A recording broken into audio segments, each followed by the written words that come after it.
Ừ, thế bác có ít ngô ở dưới kia để cháu có làm được không? Cháu làm được bác ạ. Ừ, thế thì bác cháu xuống để cho bác nhá. Vâng ạ. Thế chờ bác một tí nhá. Vâng. Thế bác cháu cầm hộ bác mấy cái bao này đi đi. Vâng vâng. Bác dẫn cháu đi. Vâng ạ.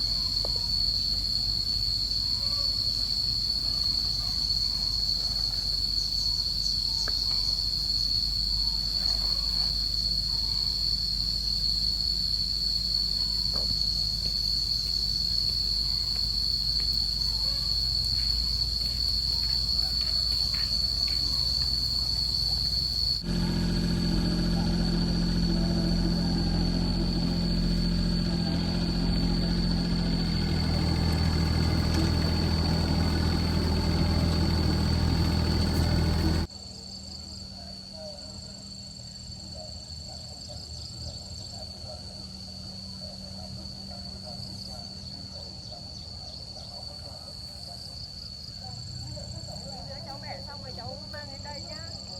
Để bác bảo các anh ấy trở về nhá. Vâng ạ. Đây là bác đây.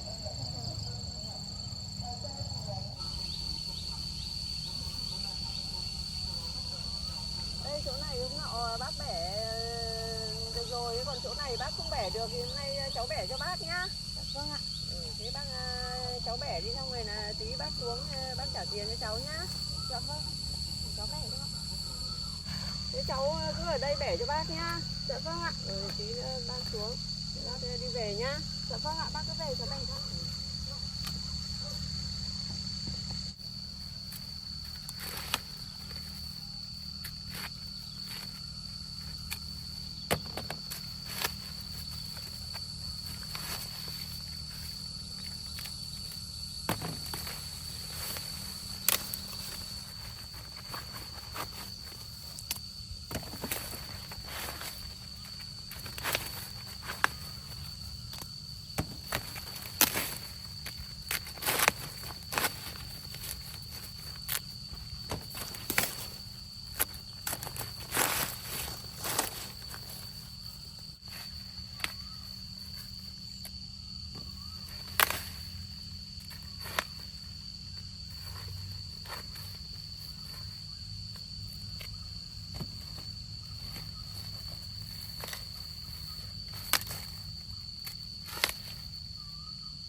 nhà bác có ít chuối. Thì bác bảo mang cho cháu một bẹ để cháu mang về ăn nhá. Cháu xin bác. Ngon Bác đấy. trả tiền công cho cháu nhá. Dạ vâng ạ. Chuối ngon rồi đây. Bác ngọt lắm. Cho bác thử cháu nhá. Cảm ơn bác. Thế thôi cháu cứ về đi, Ngô để đây để tí nữa con trai bác nó xuống chở nhá. Dạ vâng ạ. Cháu cứ về đi, không có nắng. Vâng. Thế cháu chào bác, cháu về ạ. Cháu về nhá. Vâng ạ. Nó khỏe cũng nhanh đấy.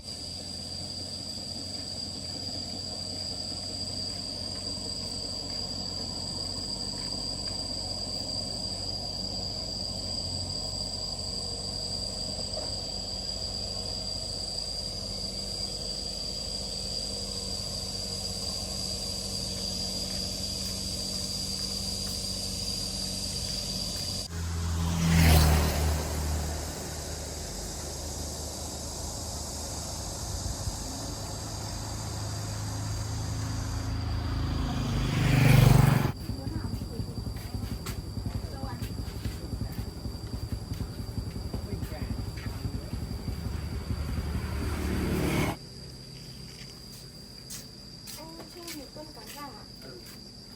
Em lấy ít đâu. Em lấy.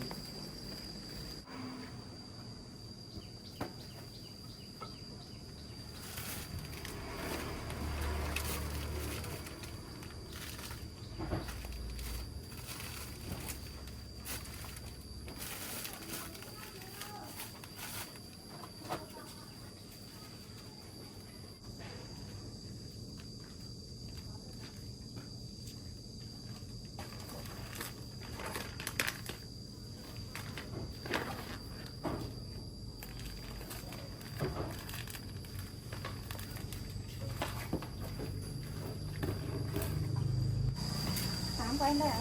Ừ. Em thấy 40.000, 22.000 đường, 15.000 cám. Hết 77.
ở đây được sạch nhá.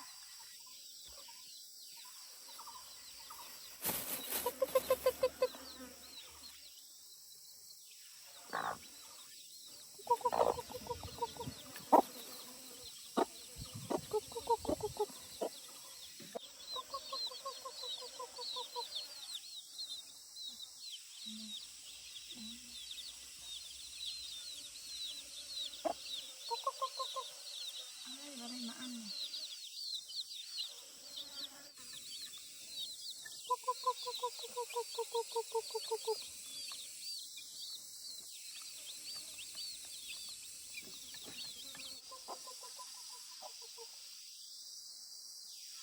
Bắt được con gì đây? Rồi.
9.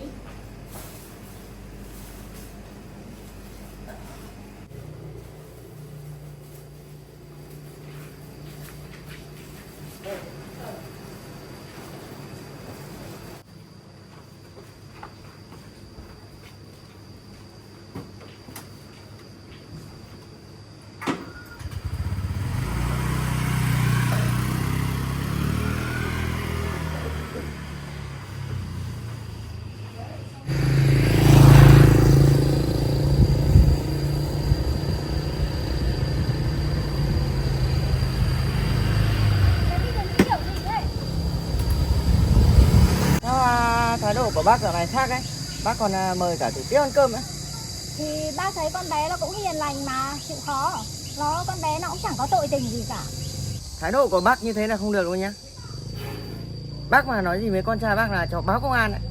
Báo thì báo, cháu tưởng bác sợ à? Cháu là người có tội đấy.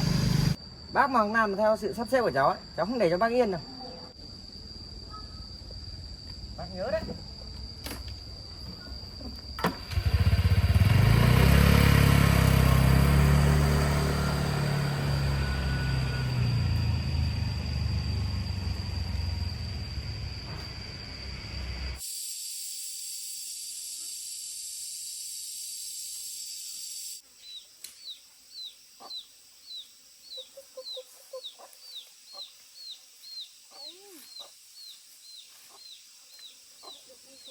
Kêu.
Em, làm gì ấy?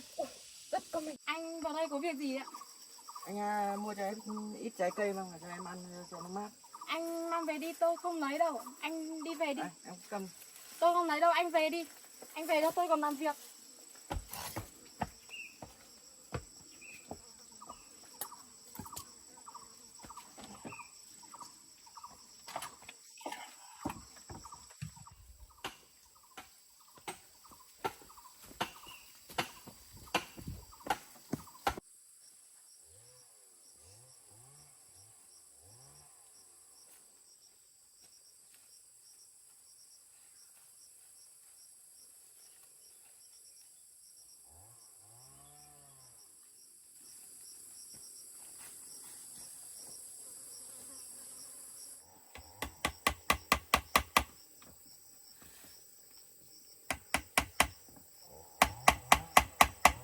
Thôi, để anh làm cho. Tôi đã bảo anh đi về đi rồi cơ mà. Thôi đưa anh làm cho. Con gái làm gì những cái việc này.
Alo anh ạ.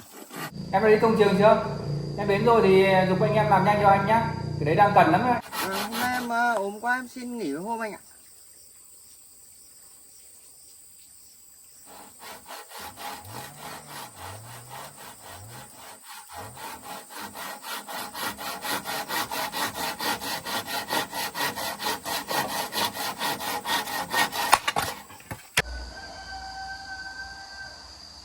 Công trường thì đang cần, quản lý thì không thấy đâu.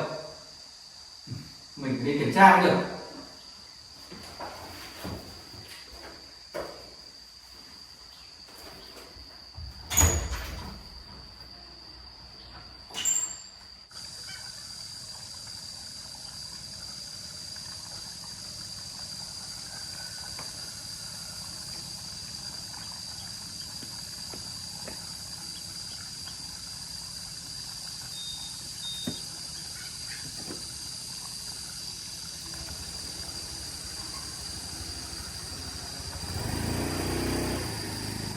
Anh có việc thì cứ đi về làm đi. Cái đấy để tôi không làm được.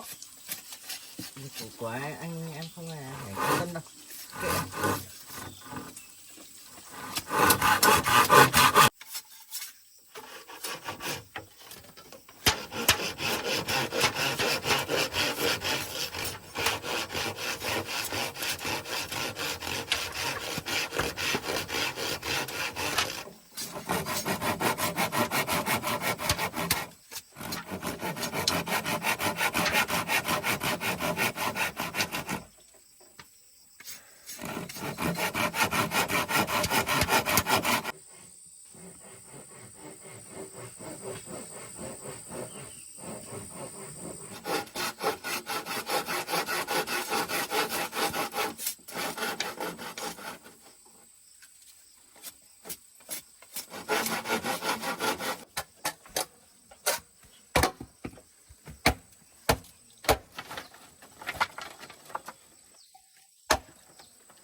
Sao anh làm thế này nhỉ?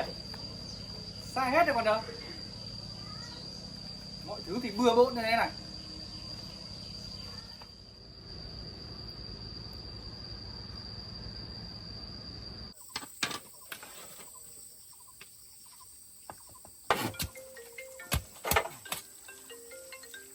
Ai gọi gì không biết. Alo anh à? Em về ngay công trường cho anh. Em làm cái này hỏng hết công việc của anh rồi đấy này. Vâng, em khắc đến này. Mỗi tí việc công trình, suốt ngày gọi. Tôi đã bảo anh đi về làm đi, còn cái việc này tôi không làm được, anh không nghe anh cứ ở đây.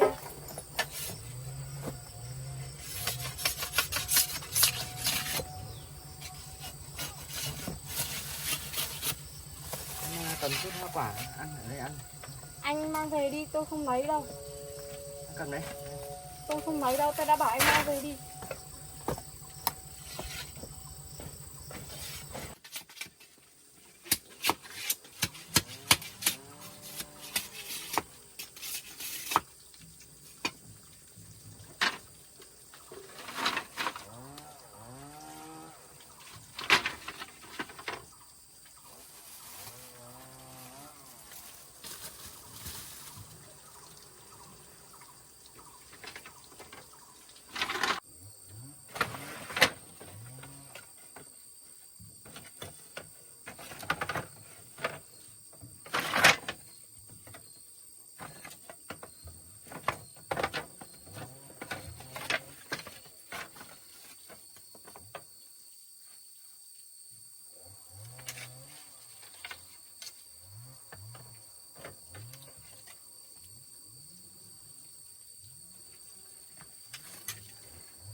Đây, em vào đây anh bảo này.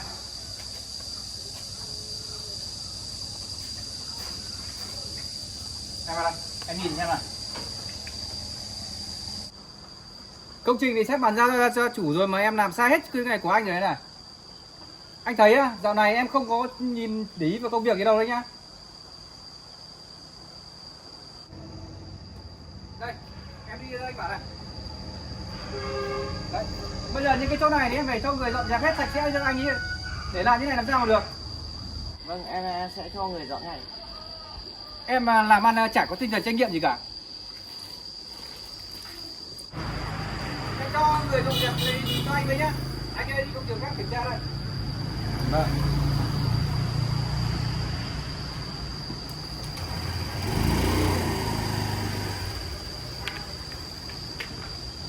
Trời ơi, cho biết tay.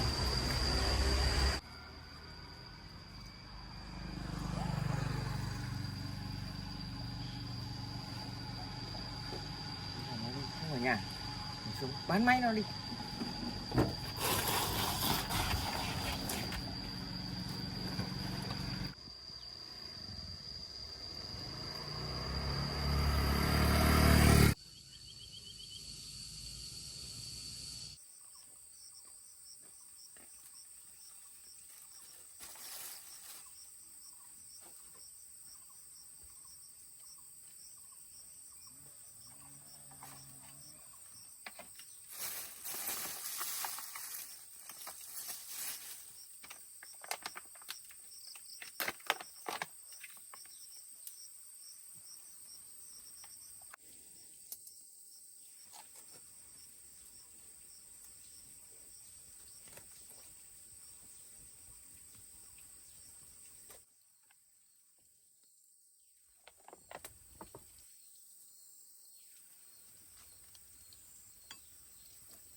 quay đầu đi.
Cháu chuyển máy đi công trường mới.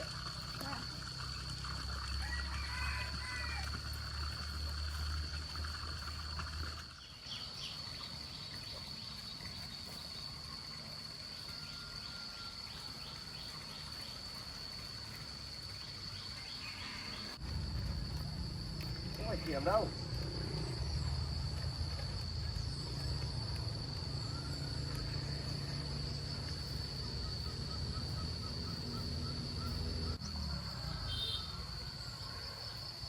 Bán máy sao mà họ đưa cho nhiều tiền thế nhỉ?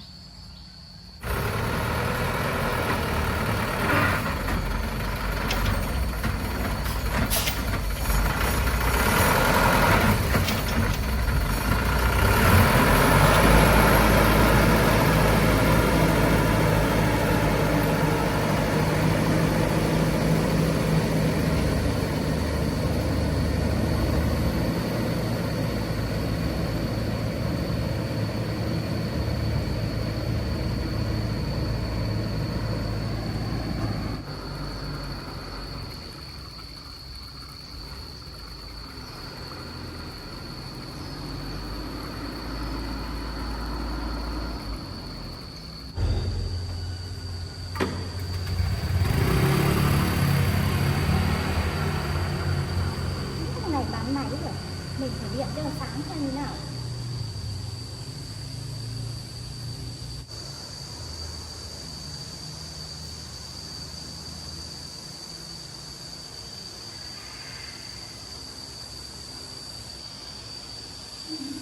Bác Hoàng làm theo sự sắp xếp của cháu ấy, cháu không để cho bác yên đâu.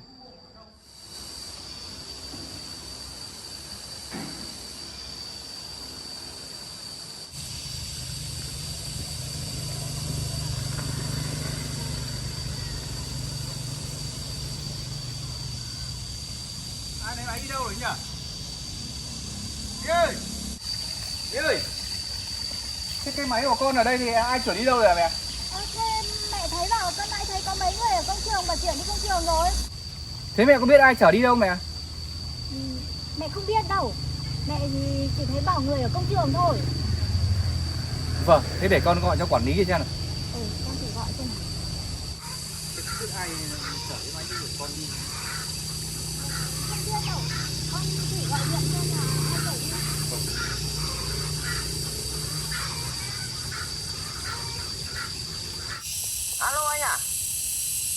Em chuyển con máy của anh đi công trường à? Em không anh ạ. Anh thấy anh bảo có người công trường đến chuyển máy đi. Em không biết đâu. Thế em phải tìm ngay con máy về đây cho anh đi, không có anh kỷ luật em đấy. Vâng. Không biết ai tự ý mang con máy của mình đi. Phải tìm ra ngay mới được.